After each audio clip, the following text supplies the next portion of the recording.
આજે જ્યારે અમારે આ બે અમારા કાર્યકર્તાઓ અનશન માટે ઉતર્યા, હવે તકલીફ એવી થાય છે કે અમારે કોઈ અનશનમાં ઉતરવું હોય તો પરમિશન સરકાર અમને આપતી નથી.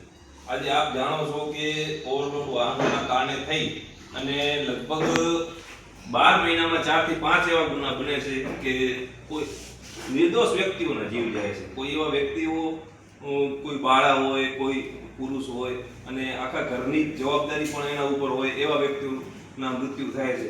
અને આપને પણ ખ્યાલ છે કે આપણી ગવર્મેન્ટમાં એક્સિડન્ટ મૃત્યુનો ખાલી જે રૂપિયા મળે છે તો 2 લાખ રૂપિયા કે લાખ રૂપિયા એવી સહાય કરે છે, એના સિવાય કંઈ જડતું નથી. પાછળનો એનો આખો પરિવાર જે છે ને, પરિવાર આખો દુઃખી થઈ જાય છે. આજે આ વેળા લઈને અમારા જે 2 વ્યક્તિઓ અત્યારે અનશનમાં બેઠા છે, અમારે જાજા જણાને બેસવાનું હતું પણ અમને પરમિશન ન મળી. 2 વ્યક્તિઓ અત્યારે પરાણે અમે બેઠા છીએ. આજ આપની પાસે અમે રજૂઆત લઈને આવ્યા છે કે હવે આનો કાયમી નિકાલ કોઈ આપના દ્વારા, અમે તો રજૂઆત કરીને થાકી ગયા, આપના દ્વારા પણ કંઈ એવું થતું હોય કે મૃત્યુ પામેલા વ્યક્તિઓને કંઈક સારો વીમો, જેમ કે વિદેશોમાં 50 લાખ 1 કરોડ એવા વીમા આવતા હોય, એવું કાંઈક મળવું જોઈએ. સરકાર તરફથી વીમા જળવા જોઈએ. હવે 2 લાખ રૂપિયામાં સાહેબ શું થશે માણસનું? આજે હમણાં જે આયર વ્યક્તિનું મૃત્યુ, આપણે કોઈ જ્ઞાતિ ઉપર નથી, પણ આ બીજો આયર વ્યક્તિનું મૃત્યુ થયું છે. અમારા પ્રમુખ પણ આયર છે. અત્યારે અમારા 60% પબ્લિક અહીં આવ્યા છે, તો પણ આ જે વસ્તુ બને છે તો એના ઉપર થોડોક અંકુશ લાવવો જોઈએ. અને જ્યાં ઓવરલોડ વાહનો ચાલે છે, આપશ્રી થોડા કડક થઈ અને આના ઉપર કાંઈક કરીએ તો આનો કાંઈક સુખદ નિર્ણય આવે. અમને પણ નથી સારું લાગતું કે અમે કોઈ અહીંયા અનશન પર બેસીએ અમારું અને આ સરકારને જાગૃતિ કરીએ. આપનો શ્રેષ્ઠ ફાળો રહેશે, અમારા સાથે આપ સહયોગ કરીએ અને આના વિશે કાંઈક સુખદ નિર્ણય લાવો તો અમારી બધાની એવી ઈચ્છા છે.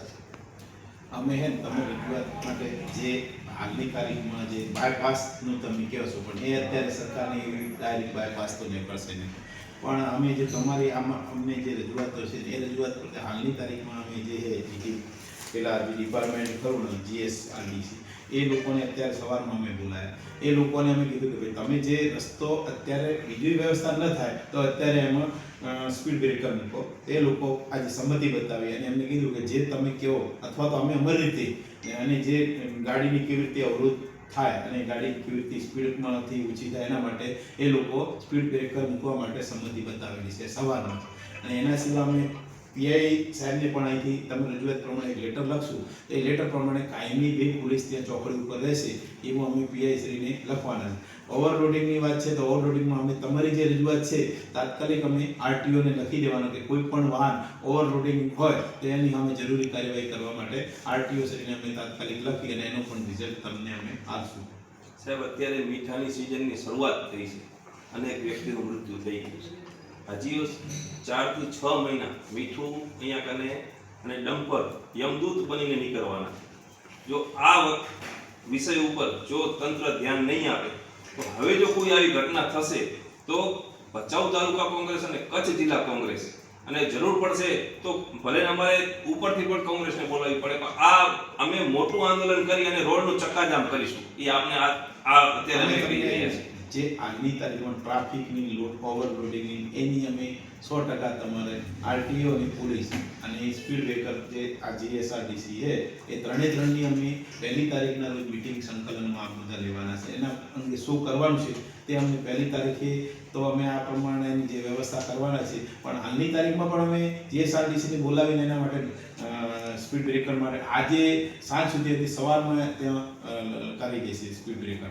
અને પોલીસ પણ અમે કાલથી 2 પોલીસને ત્યાં ટ્રાફિકમાં કોઈ પણ કંટ્રોલિંગ માટે અમે લખી દીધું. અને RTOને ઓવરલોડિંગ માટે આજે જ અમે લેટર લખી દઈશું ને કાલ સવારમાં એમને મળી જશે ને એનું પણ કંટ્રોલિંગ RTO દ્વારા ઓવરલોડિંગના વાહનોની 100% ગેરંટીથી થશે એવી અમે આજની તમને માહિતી આપી. અમે પણ સાહેબ નથી ચાહતા કે વાહનો વ્યવહાર ખોરવાય, પણ કોઈનું વ્યક્તિનું જો મૃત્યુ અમારા થકી જો બચતું હોય તો અમે એ કોશિશ પૂરી કરશું. અને આગામી સમયમાં કચ્છ જિલ્લા કોંગ્રેસ, ભચાઉ તાલુકા કોંગ્રેસ આ વિશે નિર્ણય લેશે. અને આપશ્રીને પણ ખાસ વિનંતી કે આના વિશે આપ યોગ્ય નિર્ણય લઈ અને આ વસ્તુને સમાધાન લાવશો. 100% તમારી રજૂઆત અમે 1000% આગળ કરીશું.